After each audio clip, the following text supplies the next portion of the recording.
Hello. Welcome to the Edge of Heaven role-playing and tactical strategy game. My name is Zane, and I'm here today to talk to you a little bit about what makes Edge of Heaven different from the other games in its genre. So, imagine for a second, it's 400 years in the future, and you're the captain of a space vessel. Maybe it's a smuggling vessel. You're a space privateer, a space pirate. Maybe you're mercenaries, going from one job to the next, Cowboy Bebop style. Private detectives, etc. You are a cybernetically enhanced human. You lost your arm in the colony wars, or you just had the money to throw around and felt like you needed better eyesight. Your crew is comprised of an angel, a large-ish anthropomorphic fox thing, and a weird reptilian creature with glowy crystals in its skin. Now, in a D20 system, which most people should be familiar with, given its, I want to say 50 years running now. Maybe 60 actually, but still, a rather long time, thanks to the Garys. The D20 modern and D20 future system specifically applies to this genre, but the rules kind of follow along no matter what genre, what setting you're in. If you want to move on a diagonal, you expend extra time and energy doing so.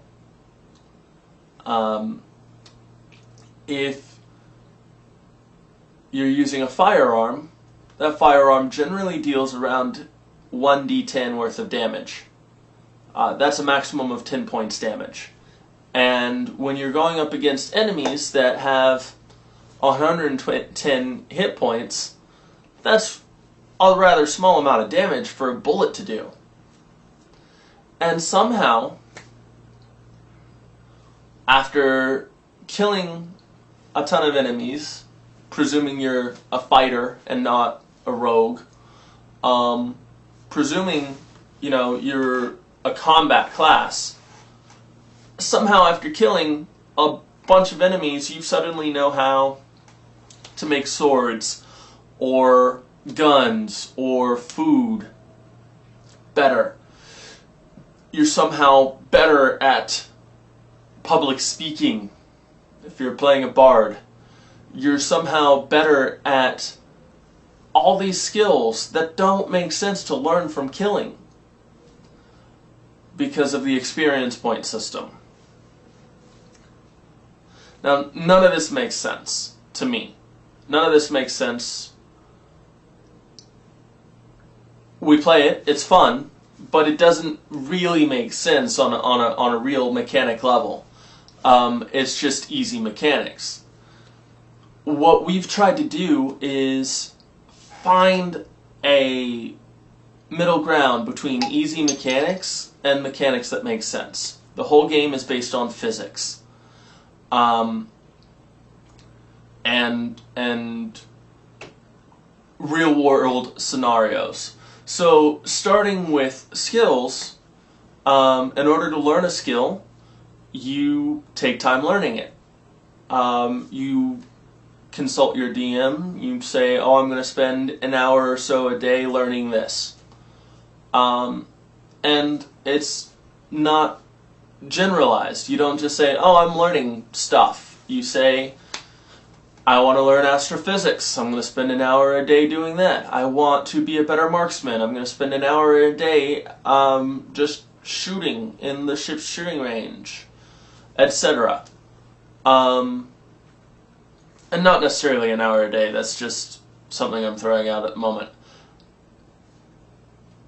So with skills, we tried to make it more roleplay based, because trying to make it mechanically based where you can learn things based on how many times you use it got really challenging, honestly. It was keeping track of uses, sometimes in the thousands, and that's never fun. So we made it roleplay based, and you learn skills as you say you're learning them. There are still mechanics behind it. You have to spend a certain number of hours actually learning it. Moving to damage. All of our guns operate on a hit value system, meaning, let's take a pistol. A standard, average, everyday coil pistol will probably have a 50% accuracy rating. This is because pistols are close-range weapons with small projectiles. So, on a D100, you roll above a 50, and you hit your target.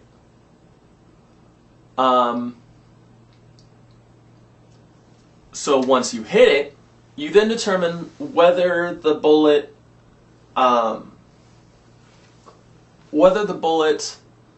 penetrates your enemy's armor. And that's done with a penetration value system. We did this by measuring the exit velocity of the weapons that we wanted. We started with powder weapons and worked our way up to theoretical coil weapons and other types of theoretical projectiles. Measuring their exit velocity and their mass, and getting a certain number of joules for force measurements. Now, in penetrative force, in order to penetrate the human skin, you need about 3 joules of force. So taking that number, we decided, instead of doing everything in multiples of 3 to determine whether it penetrates or whatever, we're going to divide all of the numbers that already exist in the armor rating system of today's, the U.S. military uses, essentially. I think armor level 4 is ballistic, like bomb squad armor. Flak jackets normally have an armor level 1. You can look up the joules of the penetrative force required for each of these ratings online. I don't know the websites right now, but you can look them up. And we took those numbers and divided by 3 to come up with our armor rating scale. So our armor's penetration value for a level 1 armor is the number of joules required to penetrate that armor divided by 3. The same thing with the ammunition. A 6mm coil round moving at X number of meters per second does a certain penetration value, and if that penetration value of the ammunition exceeds the penetration value of the armor, you hit. Well, not hit, but you penetrate, and you can do damage. Once you do damage, you roll on a D100, and let's say you're using a sniper rifle, a large caliber round traveling at an excessively high velocity.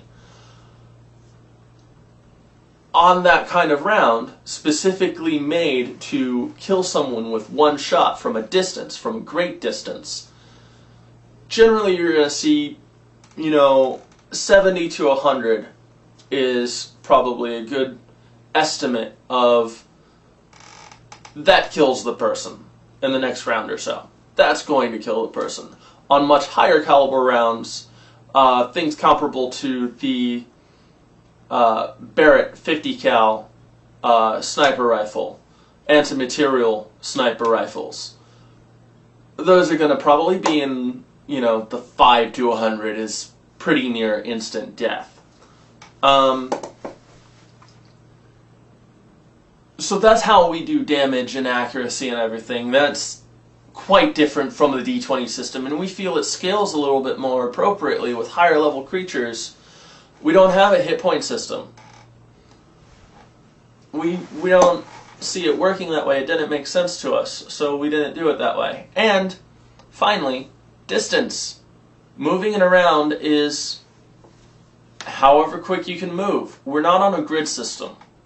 We're on a meter system. And so no matter what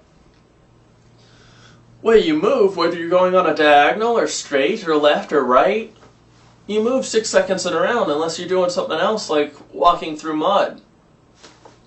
Or 6 meters in a round, unless you're doing something else like walking through mud.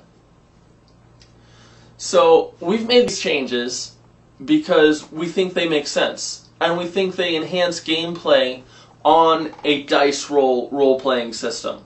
But we're super excited. So over the course of the next month or so, you're going to see a couple more videos from me. I'm going to try to get my artist to do a video. I'm going to have my co-creator, Trevor House, do a video or two. And I'm going to do a couple videos. I'm going to do, personally, I am going to do racial descriptions.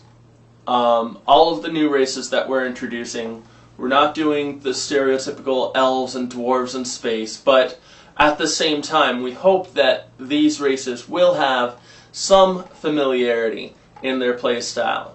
You know, they have analogs to the old fantasy races in some degrees. We're going to be doing videos describing the rewards. And again, I want to get my artist to do a video, but I might just have to do a video myself of her. She's sometimes a little bit camera shy, but I'm sure I can convince her. So that's it for today, and hope to see you guys later.